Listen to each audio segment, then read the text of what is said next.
जाकिमिऱ्यामध्ये शिमगोत्सव सुरू आहे. नवलाई पावनाई मंदिर हे जाकिमिऱ्यामध्ये आहे आणि ते देऊळवाडी या परिसरामध्ये आहे. देवळाच्या आसपासचा जो भाग आहे त्याला देऊळवाडी असं म्हटलं जातं. आणि देऊळवाडी ग्रामस्थ आज सकाळीच 8 वाजता मंदिरामध्ये जमले आहेत. पालखी घरोघरी जात असते. वर्षातून एकदा देव तुमच्या घरी येतो ही संकल्पना यामागे आहे. आणि पालखी घरी आल्यानंतर जे विविध कार्यक्रम होतात, केले जातात, ते आपण पुढे पाहणारच आहोत. सध्या आपण पाहतो आहोत मंदिरामध्ये पुजारी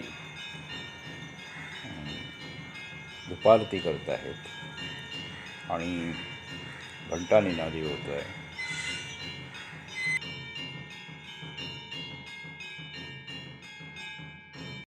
ढोल वाजतो आहे आणि आता पालखी बाहेर पडण्याच्या बेतात आहे. तरुण मुलं पालखी घेत आहेत आणि आता ते बाहेरच्या दिशेने निघालेले आहेत. एक प्रांगण आहे, देवाचा सुंदर परिसर आहे, सुशोभीकरण केलेलं आहे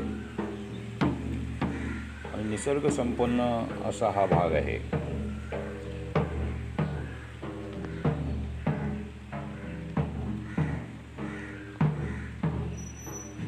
आता पालखी देऊळवाडीकडे मार्गस्थ झालेली आहे, पहिल्या घरी आलेली आहे. अनंत सहदेव पाटील यांचं हे पहिलं घर आहे आणि तिथे विधिवत पूजन सुरू आहे आणि स्वागत सुरू आहे.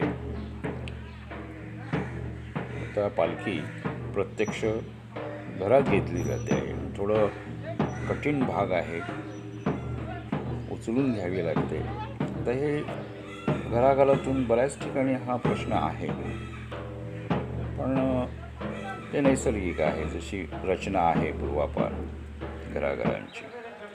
आता घरी पालखी आलेली आहे, घरात स्थानापन्न झाले आहे. पुजारी आता गाऱ्हाणं घालत आहेत.